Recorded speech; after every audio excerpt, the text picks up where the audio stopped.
This episode of Dana Being Dana is brought to you in part by the Kim and Katie Group, Next Door and Window, and Rosenberg and Parker, LLC. Hello, and welcome to Dana Being Dana. I'm Dana Michelle, and I'm thrilled you're with us. My show is about all different aspects of the human connection, things that bring us together, and living life intentionally. Now, there is nothing that connects us like food. A meal is often involved when people come together for most things, from celebrating milestone moments, to resolving outstanding conflicts, to a first date between two potential mates. So I am thrilled to bring you our first Dana Being Dana episode on location. We are in the beautiful kitchen of a home in Naperville, where we are going to be cooking up some delectable treats for the hungry folks joining us today. I am thrilled to introduce to you Chef Terrell Cole, owner of Dark Horse Catering. Thank you so much for joining us today. Oh, my pleasure. We're going to be having 3 courses. 3 courses we're going to be doing today, but I'm going to break the first course. You're going to have 3 different items. So I like to cover all my bases. Nice little vegetable. We're going to have crab cakes with a roasted corn salsa, and we're going to do a caramelized onion and Gruyere tart. Sounds delicious. I can't wait. And what do we have here? All right, so these are my marinated vegetables. I marinate them in my homemade dry rub with a little Persian lime oil. Wow, so you have your own homemade dry rub. I do. Is that a secret? It is a secret. I don't share that with anybody, but I do put it on my brisket. Sometimes I'll put it on chicken. Every now and then, if we're grilling, I'll even put it on fish. Well, that's a way to jazz up vegetables. Now, did you say Persian lime oil? It's a Persian lime oil I get from Olive and Vinny's out in Glen Ellen. Nice. So what are we going to skewer them up? All right, so we're going to skewer up a couple of different ones here. Like on this here in particular, I try to use vegetables that are kind of the same texture. So I've got cauliflower, got a little squash, a little Granny Smith apple. It smells great already. Zucchini, and I'll finish it off with a little onion. A little white onion's fine, or if you like red onion, whichever one you prefer. So they've been marinating for probably about 20 minutes. So once you get your nice marinade, you see the color that it has? Yeah. That's how you know the flavor's in there. The flavor's in there. And then you could either put these on the grill or you can just sear them up. Nice. So let's sear them up. You got it. Okay. All right, so I've got the pan hot. What we're gonna do is cook these guys up a little bit. I've got the, you'll smell like the fresh lime that I squeezed on top of this. I can smell it now. Yeah, that's the flavors you're gonna get out of it. But then towards the end, once it really starts cooking and caramelizing, you'll really start to smell like the barbecue rub that we have on here. You bring out a little bit of the Cajun seasoning, a little bit of the cayenne pepper, all the fun stuff you put in there to make vegetables edible. Make vegetables edible. Terrell, you are the local celebrity chef that everyone knows and loves in Naperville. I don't know about that. How long have you been cooking, and how did you get your start? I started cooking when I was like 17. Wow. So it's been a while. I'm an old man, so you're talking like 28 years. Yeah, wow. I've been cooking, and ironically enough, it's always been fine dining, upscale restaurants I've always worked in. I've always liked cooking, so working in the kitchen with grandma and my mom and everything like that, so especially around the holidays. One of the themes of my show is about connection, and food certainly is a connector. How have you seen food being a connector in your work? Oh, just in everyday life, man. Every time people want to get together, first thing they say is, let's grab dinner, let's grab lunch. Most meetings are done over lunch, you know? Yep. Even breakfast time. You have a little breakfast where people get together and talk about things, and anytime you have an issue or need to talk to somebody, they say, let's go out and grab a cup of coffee. So I think food does bring people together pretty naturally, you know? It's that comfort feeling. Nice. And is there comfort even in vegetables? Not really, but we're going to do our best today. Well, it smells great, I tell you. It looks really, really good. Yeah, and see the little color that you got right here? Yeah. You can even do these on a grill, open face grill. Like Out in your yard? Out in the yard, you can throw these on the grill, you know. You could just pop them in the oven and roast them. But A lot of different ways you can serve them up. yeah, sometimes like a lot of people look at it and say there's too much work to skewer the vegetables, but after you're done skewering them and you get a good sear on them or grill on them, but once you start plating, it's a lot easier. Yeah. So what's your favorite meal? Do you have one? I don't. Depends on the season. So like, because that's always a weird question I do get asked, but like summertime, you want to grill and do things conducive to being outdoors, or you tend to eat lighter. Wintertime, you tend to lean more towards braised foods and things that are a little bit heavier. I'm a breakfast guy, so in the wintertime, I always lean towards like grits. So I would do like a little steak and grits or grits and eggs or something like that, or like slow braised pork, short ribs. Summertime, definitely seafood, soft-shell crabs being from the East Coast. Nice piece of fish, things along that nature. Seared scallops, shrimp, always got to have some shrimp. Nice. Breakfast is my favorite meal of the day, so. I get down on some breakfast. You know. I'm all about it. So what is that now? This is the marinade. I'm gonna Okay. put that in there. Just to add a little extra flavor before we pull them off. It smells delicious. Oh yeah. Making vegetables hot.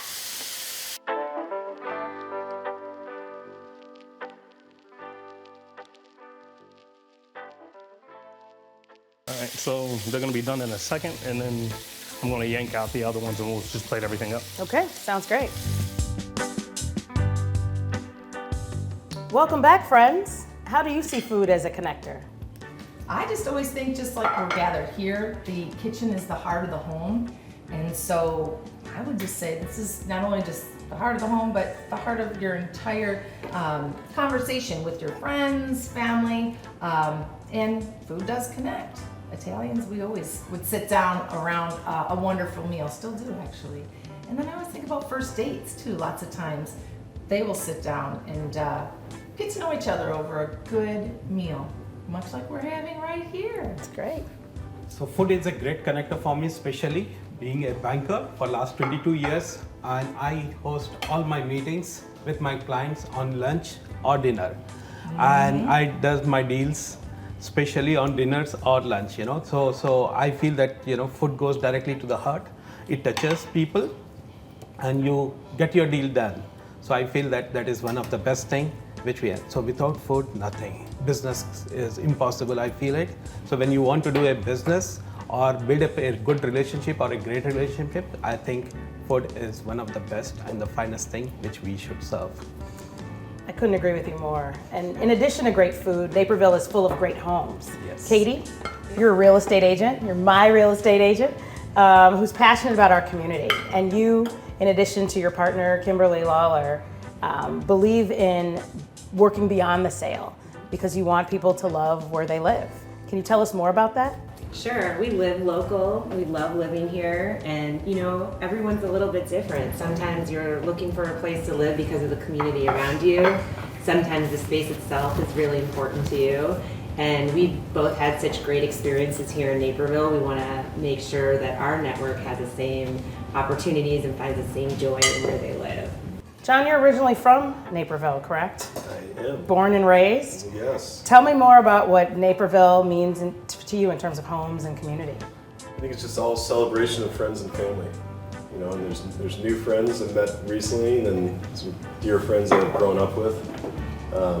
There's plenty of friends went to elementary school down the street with. And most of our lives and time is spent around food and good drink. So. Right, and introducing Kira Ross of T.E.A.C Group Corporation. Tell us more about your business and what you've paired with for the first course. Yes, definitely. So I am the president and co-owner of T.E.A.C Distribution. Started about 5 years ago as a boutique one-stop shop company doing consulting work, and because of our experience, I also started with my partner, Christopher Ross, and because of our experience and our success in the beer, wine, and spirit industry, as well as hospitality, we got into the distribution company. So I brought today some amazing drinks, a little bit of something for everyone. So I'll start with the Moore's Beer Session Ale. What I think will actually pair really well with the crab cakes that Chef has prepared. Has a nice, it's very light in body, a little bit of citrus, with a lemongrass finish to it. So I think that will pair well. And while she's doing that, I'd like to introduce Tyler. You're a bartender, mixologist supreme from Empire, which is a landmark in downtown Naperville. Can you tell us about the signature cocktail that we have for today? All right, well today I'm gonna do a cocktail came up with called Thief's Staycation.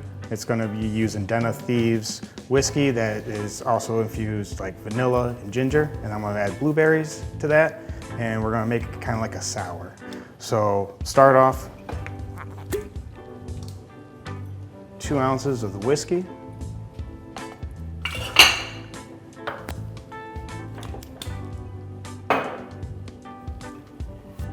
About 3/4 of an ounce of lemon juice. There you go. I got like a small handful of blueberries, maybe about 10. Throw those in there. And then 1/2 an ounce of a demerara syrup, which is just a brown sugar, and you mix that 1-to-1 with water. Take your muddler, muddle up those blueberries. Just a nice little press, and just get those juices out. I got ice in here.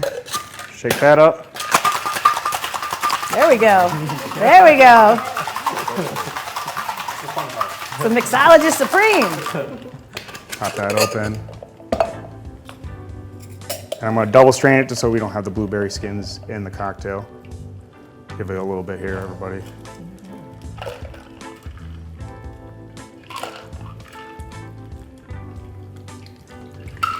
All right, and there we have Thieves Staycation.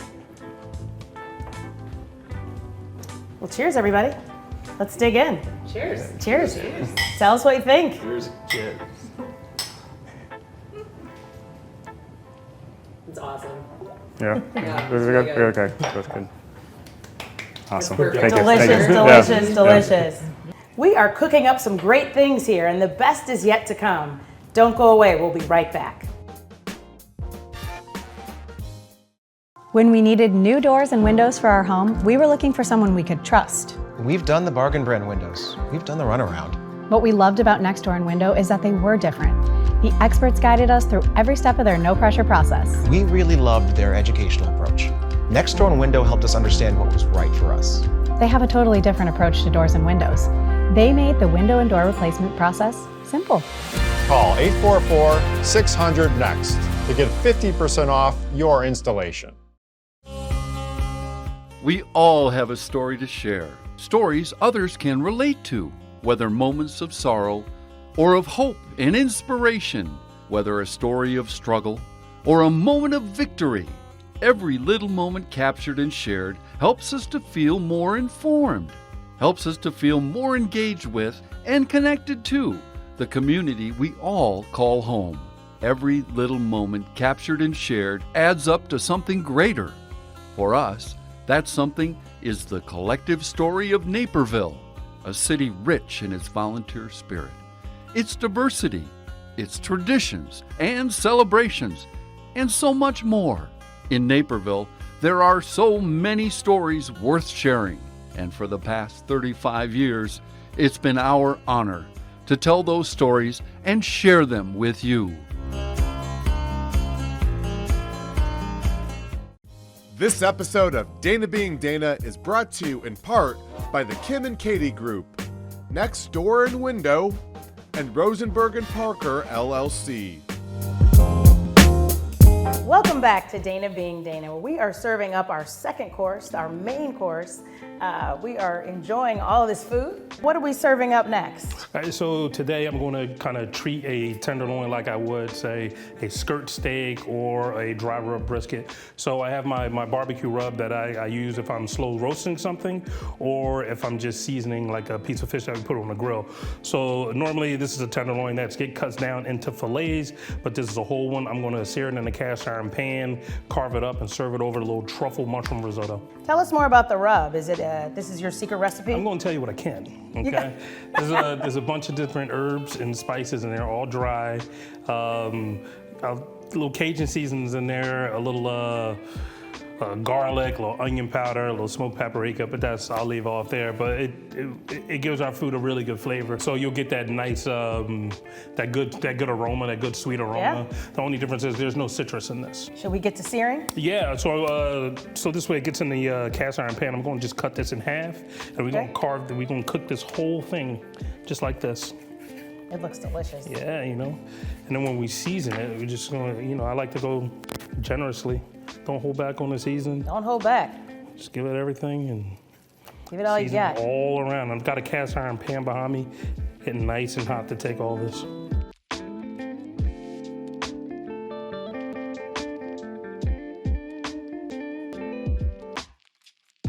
With a tenderloin, I like to leave some of the fat on.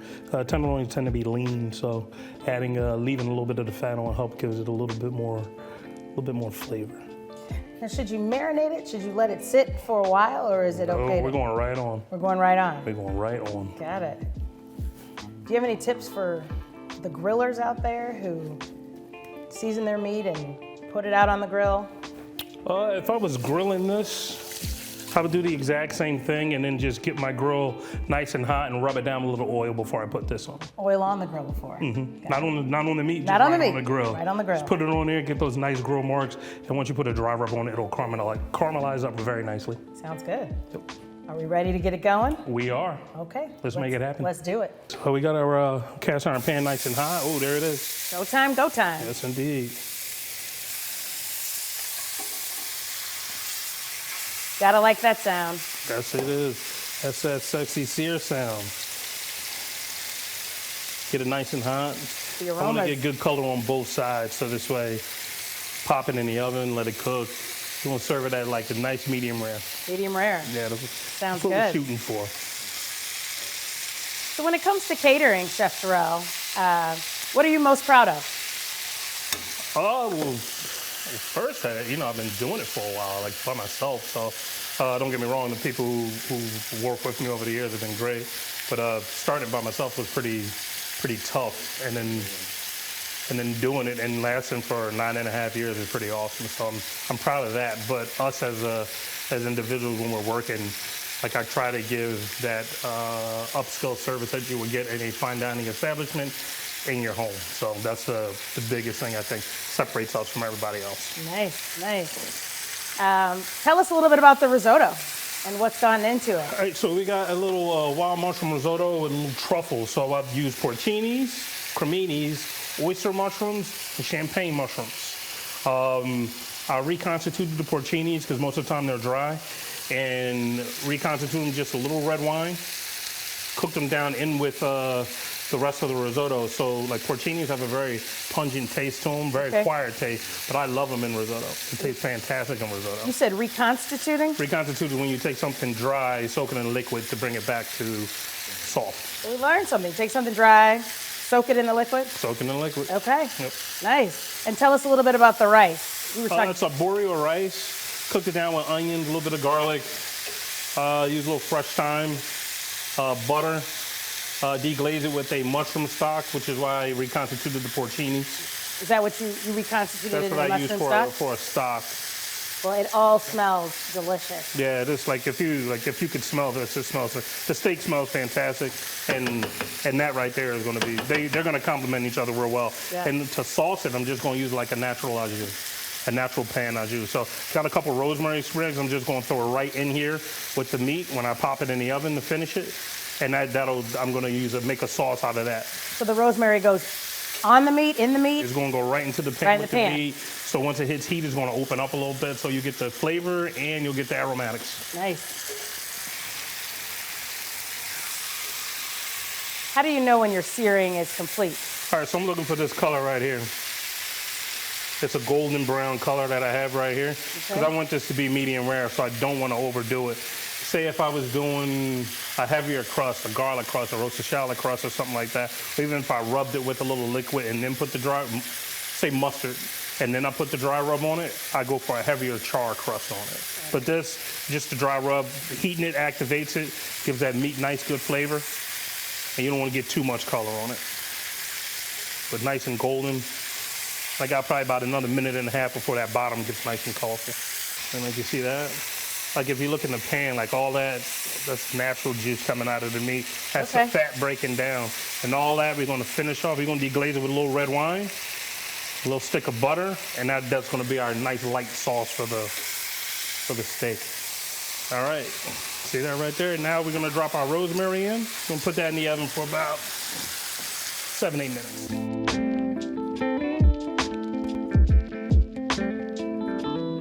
that looks great, coming right out of the oven. Yeah, it's ready to go. So you're carving it. I am. Is there a special art to carving meat? I like to go like kind of cut them on little diagonals, not very thin, but let's go about, 1/4 inch.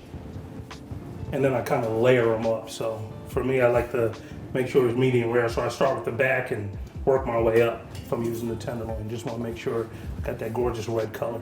Well, it looks fantastic. Oh yeah. Once again, we're here with some local tasters, Zach and Anna. You all do a lot of work in homes around the community. Tell us about some of the favorite parts about what you do. We do a lot of work in the Naperville community. The thing that I like is providing a real life solution to a real life problem that a lot of customers have with energy efficiency in windows and giving them the dream project that they want. It's a good feeling when you can deliver a good project for a customer. Well, that's very tactical. I'm more of a fun girl, so I love designing doors. That's the best. You have all the options with colors, with grains. So that journey is definitely my favorite part. What are some of your favorite foods? I'm a chicken guy, but I like it. Can you do a little beef? Yes. Cooked by this fine gentleman. I here, love yes. risotto for sure, so I'm excited. Oh, wow. Can you tell us what you're doing with the rosemary? Just firing up a little rosemary. Want to make sure, people can smell all the ingredients that are in it, and it looks kind of cool as it were. Any opportunity I get to use a blowtorch, I will. Does that go as part of your sauce? Rosemary was in the sauce, so we put it in with the steak right when we were braising it. So right when we were slow cooking it, and I just hit it with just a little bit of that sauce. Reduce with a little red wine. Beautiful. It looks fantastic. There we go. Great. Awesome. What are some of your favorite foods? Thank you. I do enjoy a good steak. Steak tacos are one of my favorite. Seafood. I too am a chicken man. I'm all across the board actually. Yeah. Lauren, you moved to Naperville from out of town relocation. Can you tell us a little bit about your impressions of the Naperville community? Sure, yeah, we moved from Southern California and in winter I often wonder why. But no, we've really been so fortunate because the people here are so nice, and I really believe that we found our village. We moved away from our family. So now we have, the family we found, and it's been a really great experience. The people are wonderful, the businesses are wonderful. We really have enjoyed our time here. It's probably one of the most favorite places we've lived. Kira, what wine are we pairing with this great smelling Thank meat? you for asking. I'm so glad you asked. So I have two amazing wines that I also distribute. One is called Valencanto. It is amazing Malbec. I think it is not really a full body, but it's going to pick up really nicely with the juices and the tanner in the beef tenderloin. And then if you so choose, I also have the Chardonnay from Ro Marley Wines that I think would go really well with the rosemary and the risotto.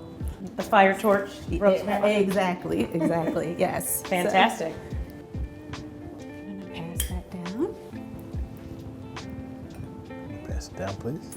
And this is a great wine. Thank you. I think you guys all enjoy it. It is from Argentina. There you go. And they are known for their amazing wines just because of the high and low soil. Thank you. You're very welcome. Enjoy. That is good. Very good. Great choice. Good legs on it too. Well, bon appetit. Let's dig in.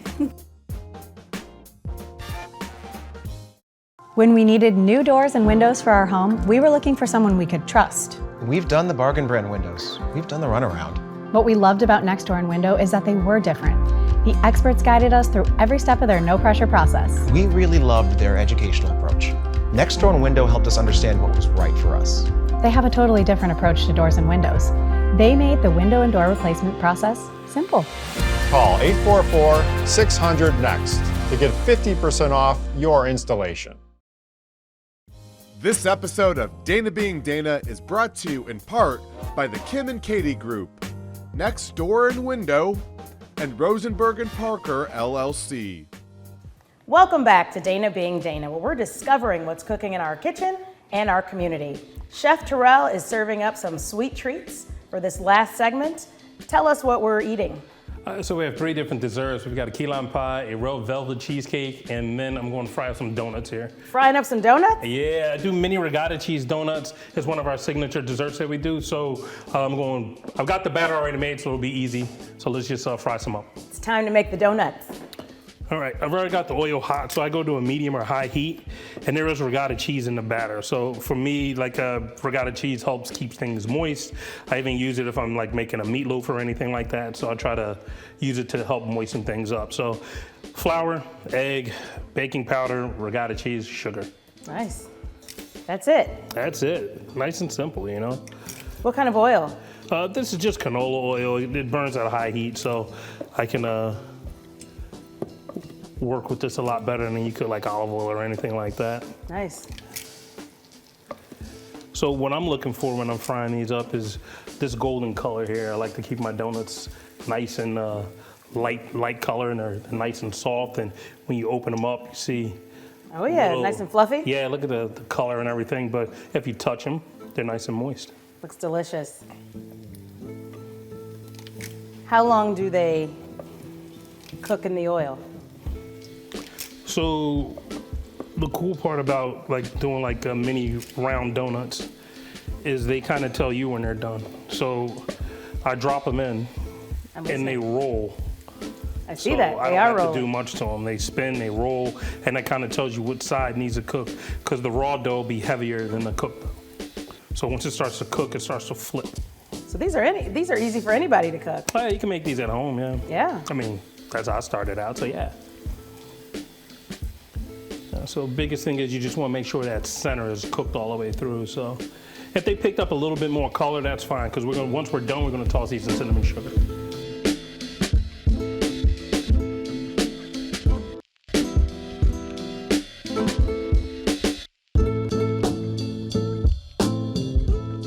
So I understand this is one of your signature dishes. Yeah, it's a signature dessert that we use for parties, even outdoor festivals and things like that. Because we can make them in bulk, we can batch them, and they look elegant on a plate if you plate them real nice, but they're also fun for kids. Yeah, yeah.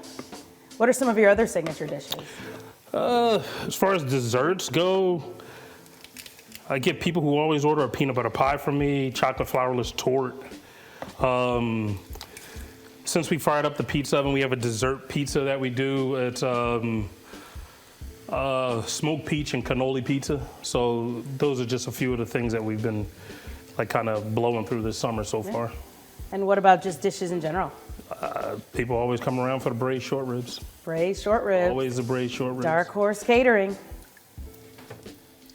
And definitely the crab cakes. Crab cakes were delicious. What would you tell a budding chef who's interested in getting started in the business or starting off cooking? What advice would you give him or her? Don't do it. No, I say be patient. Be patient.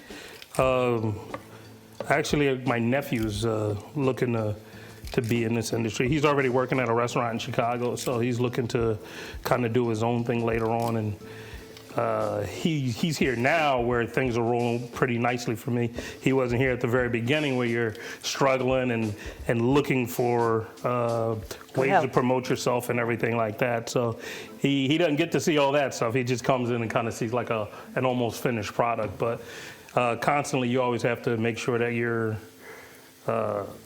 in people's face and everything like that. So you always, in my opinion, you always have to seemingly stay relevant. Yep. And what advice do you have for the person who's afraid of cooking or who's not really good at it or who wants to do better? Do whatever makes you happy. Because it's cooking. Nobody can really tell you you're wrong. I mean, somebody put pineapple on pizza first. So. I like that. That's right. Somebody put pineapple on pizza first. Wow, those look great.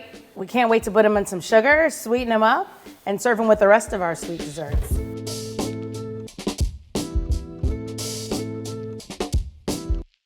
Chef Terrell, tell us about all the sweet treats that you have for us. All right, so we put together here, starting from my left, going right, the red velvet cheesecake, graham cracker crust, topped off with a cream cheese frosting, kind of play off the red velvet cake, drizzled with a little fresh raspberry sauce.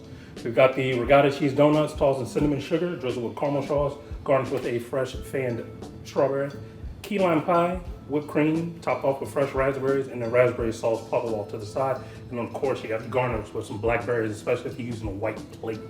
Delicious. Yeah. Delicious. This is a fun course. Certainly the sweetest course.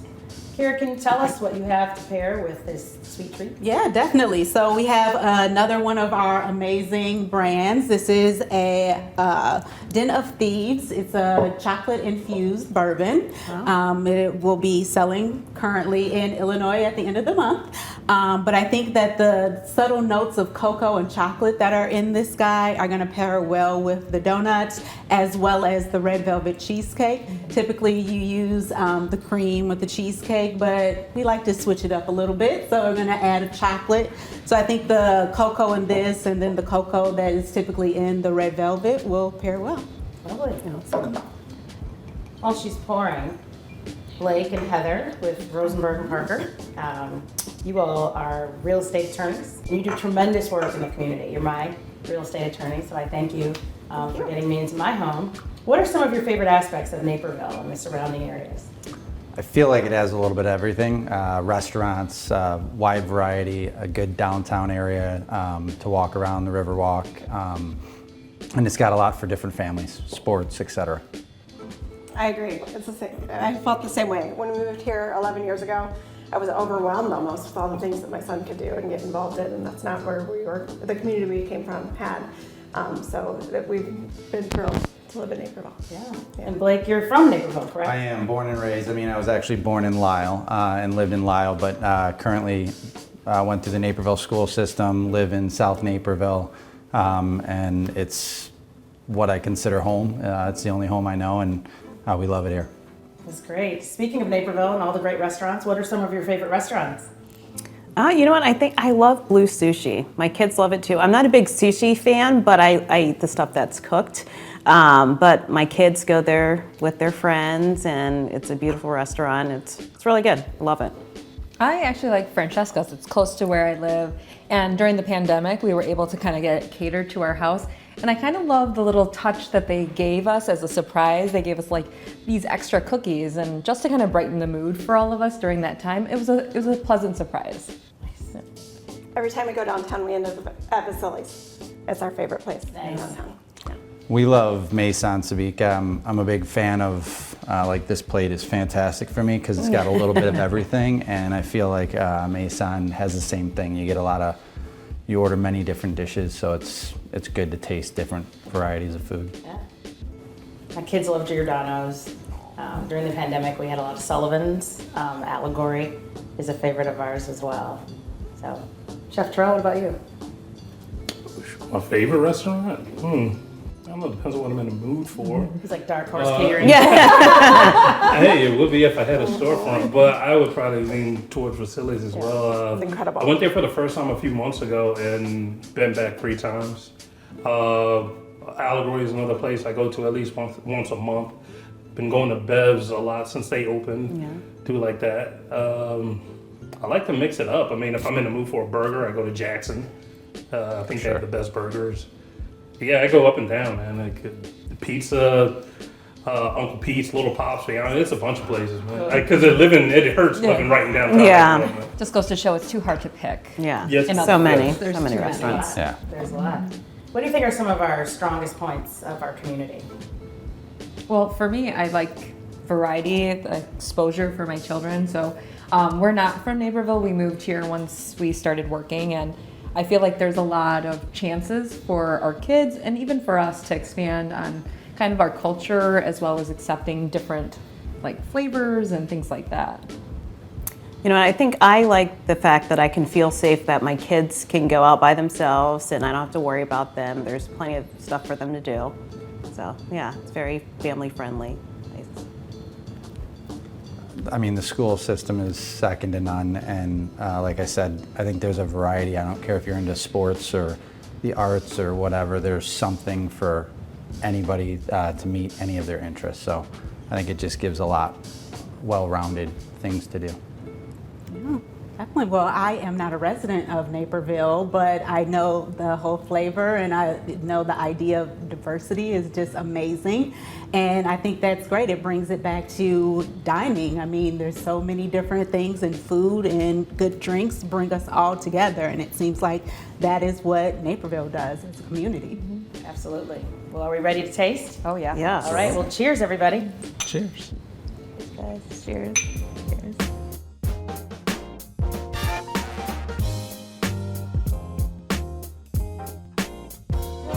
Well, as my grandfather used to say, we have dined sufficiently.